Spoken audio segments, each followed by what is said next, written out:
प्राचीन काल में देवताओं और राक्षसों के कई युद्ध हुए।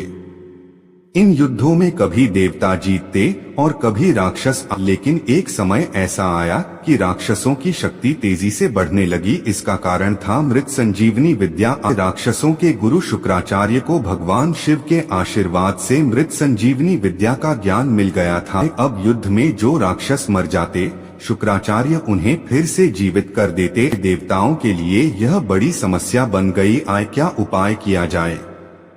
देवताओं के गुरु बृहस्पति भी इस विद्या से अनजान थे। देवगुरु बृहस्पति को एक उपाय सूझा। उन्होंने अपने पुत्र कच से कहा कि वो जाकर गुरु शुक्राचार्य का शिष्य बन जाए और मृत संजीवनी विद्या सीखने का प्रयास करे। बृहस्पति जानते थे कि यह कार्य इतना आसान नहीं होगा। उन्होंने अपने पुत्र कच से कहा कि अगर वो किसी प्रकार शुक्राचार्य की सुंदर पुत्री देवयानी को प्रभावित या आकर्षित कर लेता है तो संभवतः काम आसान हो जाए। कच जाकर गुरु शुक्राचार्य का शिष्य बन गया। कच एक तेजस्वी युवक था। देवयानी कच को मन ही मन चाहने लगी, पर यह बात उसने किसी से कही नहीं। इसी बीच राक्षसों को यह बात पता चल गई कि देवगुरु का पुत्र कच शुक्राचार्य से शिक्षा ले रहा है। राक्षस समझ गए कि कच का उद्देश्य तो मृत संजीवनी विद्या का ज्ञान पाना है। राक्षसों ने निर्णय लिया कि कच का जीवित रहना विनाशकारी हो सकता है। वो चुपचाप कच को मारने की योजना बनाने लगे। एक दिन राक्षसों ने कच को पकड़कर उसका वध कर दिया। देवयानी ने जब यह जाना तो उसने रो रो कर पिता से कच को पुनर्जीवित करने की याचना की। शुक्राचार्य देवयानी का कच के प्रति प्रेम समझ गए। हारकर उन्होंने कच को जीवित कर दिया। इस बात से राक्षस चिढ़ गए। उन्होंने कुछ दिन बाद पुनः कच को मृत्यु के घाट उतार दिया। लेकिन शुक्राचार्य भी क्या करते, पुत्री मोह में उन्हें पुनः कच को जीवित करना पड़ा।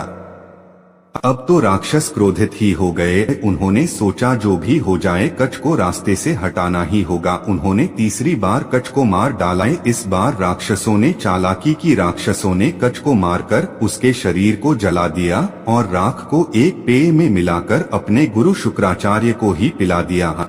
राक्षसों ने सोचा चलो अब तो छुट्टी हो गई कच की, लेकिन देवयानी ने जब कच को कहीं न पाया तो वो समझ गई कि क्या हुआ होगा। देवयानी ने पुनः अपने पिता शुक्राचार्य से विनती की कि वो कच का पता करें। शुक्राचार्य महान ऋषि थे।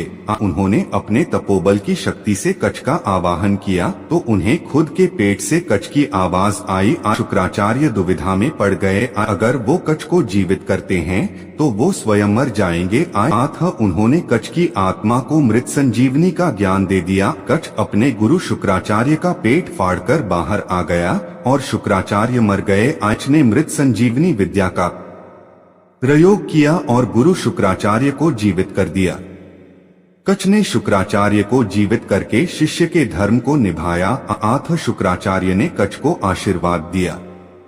देवयानी कच को देखकर अत्यंत प्रसन्न हुई और उसने कच से विवाह करने की इच्छा जताई। जवाब में कच ने सत्य का उद्घाटन किया कि यहाँ आने का उसका उद्देश्य मृत संजीवनी विद्या का ज्ञान तो पूरा हो चुका, अब वो वापस देवलोक जा रहा है।